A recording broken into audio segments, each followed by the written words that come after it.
I tremble. We first realized something was different about Tim, probably around 18 months old.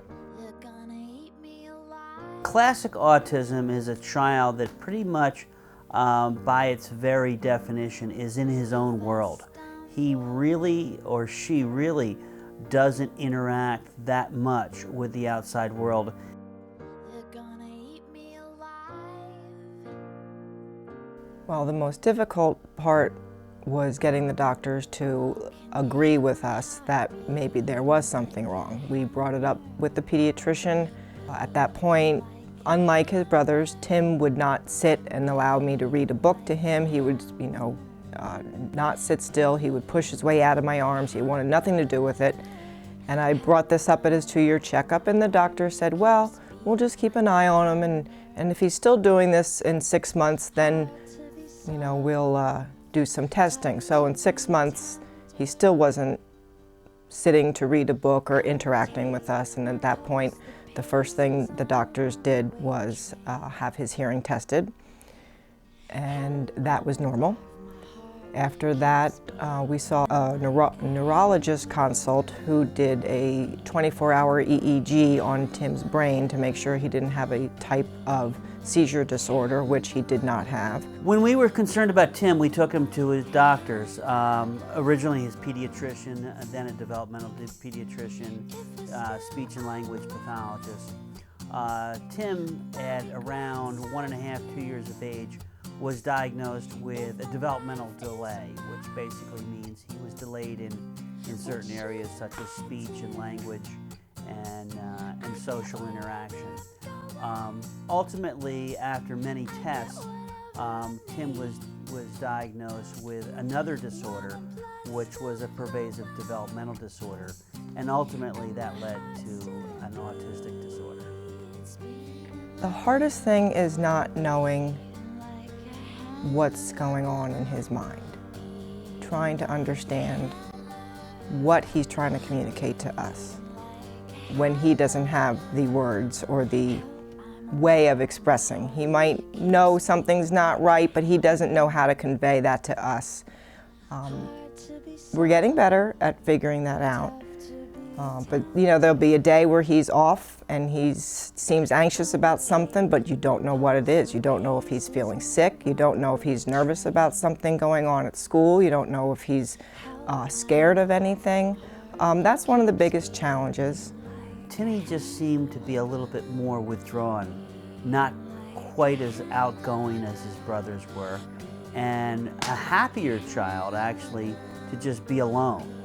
And we thought at first that was a good thing, but then when we didn't see him interacting so much with his brothers and also with other friends and family, then we started to really be concerned that something was wrong. Well, Tim's education needs to be broken down into concrete steps. He lacks the ability to comprehend abstract language. For instance, when we began teaching Tim labels of things, let's say a ball, the way we had to teach him what a ball was we put a ball on a table, nothing else. Told Tim, touch ball. Physically took his hand and touched the ball and then praised him. And from there, we went to touch ball and not physically move Tim's hand, see if he would understand our direction. And then if he did, reward him either with a desired food, which was the first type of reward, was a food, and then it went on to clapping and cheering for him. And then we would put a ball and maybe a shoe on the table, and we would say, touch ball. And if he got it right, then we knew he understood what a ball was. One of the benefits of having a child with a disability, and you never really think that there's benefits, but one of the things that I've found is it's made me realize how much really is out there that the typical family, the typical people don't realize is important in life. We have examples, real life examples, where people that came into Tim's life were in themselves having difficulty with their life and because of Tim, it got turned around. And a great example is a young lady who was really on the wrong path to life, but was looking for a part-time job, and came into Tim's life as a therapist, and pretty much turned her whole entire life around, went back to school, graduated from college, has a successful career, marriage, and looking back, she gives all the credit to Tim. That in and of itself is probably the one most wonderful thing that anyone can learn about these children, is they really affect lives in ways that we don't realize. Tim has an amazing ability and talent when it comes to drawing. He can draw the Walt Disney Castle better than anyone I know. He can sign the Walt Disney autograph. Could probably forge a check with Walt Disney's name. He learns visually. I think he's got like video or content in his head where he sees something, he thinks in pictures, so he can easily reproduce those pictures. He can draw anything, and he can imitate any font he has seen perfectly. He also has taught himself to play songs on the piano by ear. He can sing, and again, he can sing and sound exactly like the person who recorded the song. At least he could before his voice changed. He could sing like Judy Garland. Those are his pretty good talents.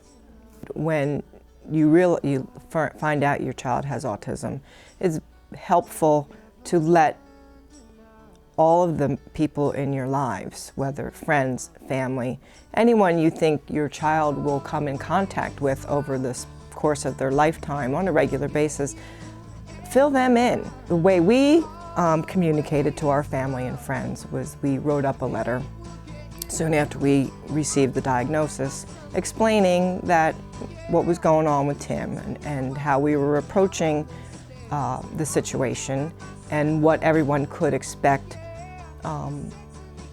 as far as interactions with Tim, and that, hey, you know, we might need some help someday, and we hope you understand and are there. And I think it was very beneficial, because then the following summer, when we saw people that had received that letter, they knew what was going on, and they were there to lend a hand and also give helpful suggestions or give us leads of people that could help us. So that was a good thing that we did.